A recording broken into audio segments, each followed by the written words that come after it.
په سټیج باندې موجود تمام مشران ما ته مخامخ په دې پروګرام کې شریک تمام مشران همزولي کشرانو په جمع باندې السلام علیکم. او زمانه مخکې مشتاق خان خبرې وکړې تورنزو حمید خان وکړلې هم د تورنزو د اتفاق سره دواړه هم د تورنزو نو دواړو ډېرې ښکلې خبرې وکړلې. خو یوه خبره دلته دا وشوله چې نصیر خان په لومړي ځل باندې راغلی دی. دا به انشاءالله تعالی زما درېیم ځای شي دې برسۍ لپاره. یو ځل خو مونږ په مرکز کې ناستو، زما یو ډېر زیات خوږ ملګری دی، ډېر نږدې ملګری مې دی، وجي زمان. نو هغه او شیرپو خان او مونږ په دې مرکز کې چې کوم دی ناستو، نرۍ زما په خیال باران هم او د هغه ځای نه بیا سټیج ته مونږ چې دی نو شریک لاړلو. نو ما ته چې دی نو دغه یو اعزاز هم چې دی نو شته چې دا به مې درېیم ځل شي. خو هغه مخکې دوه ځله چې کوم دی نو ما هم شیرپو خان سره په سټیج باندې چې دی نو مونږ ناست وو. دا د درېیم ځل شي. هارونو دا میټینګ خو سرسري چې کوم دی نو د وطن کور نه چې ما ته څه اطلاع شوې وه نو هغه هم د دې برسۍ د انتظامي چې کوم دی نو معاملاتو دپاره او د مشاورت دپاره د میټینګ راوستلی شوی دی. نو ایجنډا بس همدغه ایجنډا ده.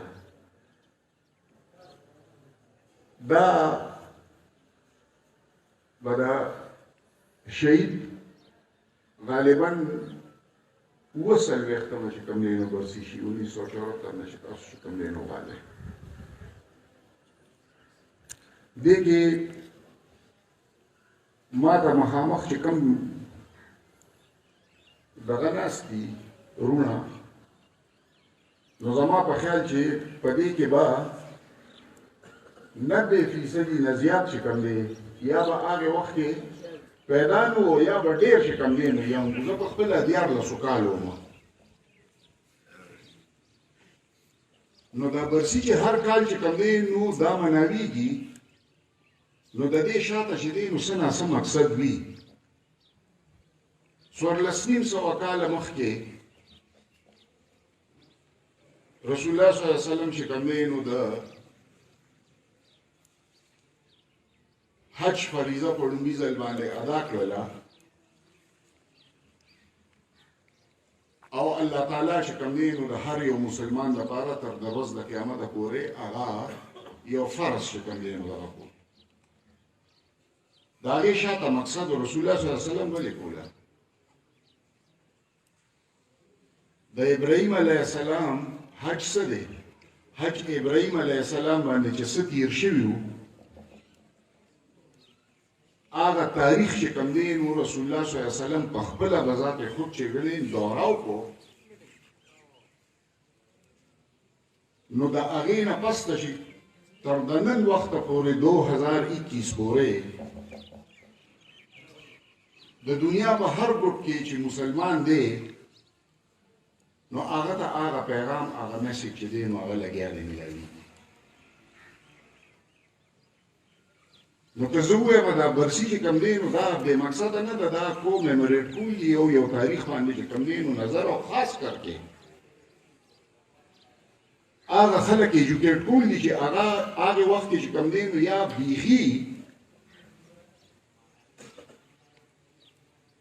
نوجوانان نو کم عمره وو او یا د سره پیدا نو. سکندر خان په خپله نو پیدا، زه 14 کالو.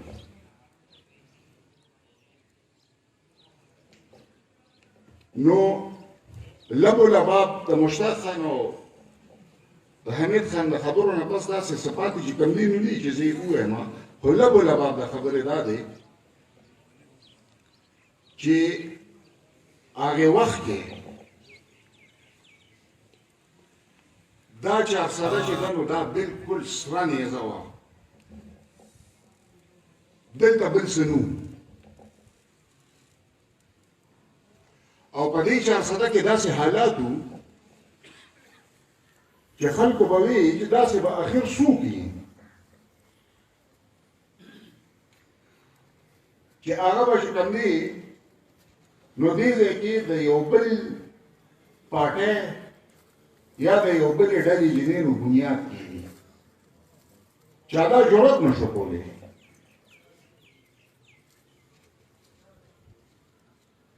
چارسده چې کوم دی نو دا هغې وخت کې د پېښور کیسه وه دا هغه ټایم و چې په مرکزي لیول باندې بټو صاحب چې دی نو هغه روچت شو او هغه چې کوم دی نو د یو پارټۍ بنیاد کېښوده دلته چې کوم دی نو د شمار دوه درې کسانو زما والد صاحب هم په هغې کې شمېر و چې بټو صاحب سره تعلق و او دا دوه څلور کسان چې کوم دی نو دا ولګېدل او په دې صوبه کې چې کوم دی نو د پی پی پي د چپټر چې کوم دی نو بنیاد کېښودلی شو د هغې مقصد دا و چې د پښتنو دا ټیکهداري چې کوم دی نو دا ختمول غواړي دا سیاست د چا جاګیر او دا چې دی نو اجارهداري چې کوم دی دا نوره باقي نشي چلېدلی او د دغې مهم چې کوم دی نو آغاز وشو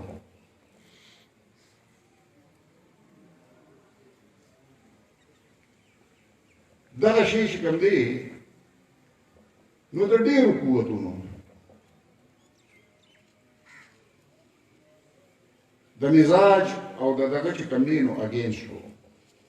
او ها ها ها ها کېدله او نتیجه دا راووتله د خدماتو او د قربانو چې حیات خان پکې الله تعالی ته به دغه منظوره وه شهید شو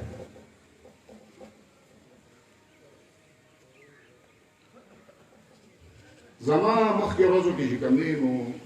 شمولیت په شیخ آباد کې ما هغې کې صرف دوه خبرې کړې وې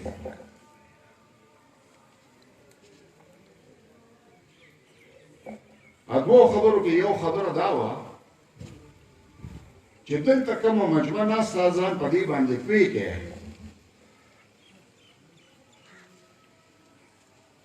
چې که قومي وطن پارټي د دې لپاره چې کوم دی نو کوشش ونشي دا دې ځای کې چې کوم دی نو ګروډ ونکړي بانګونه وي خبرې کوم که غلی شي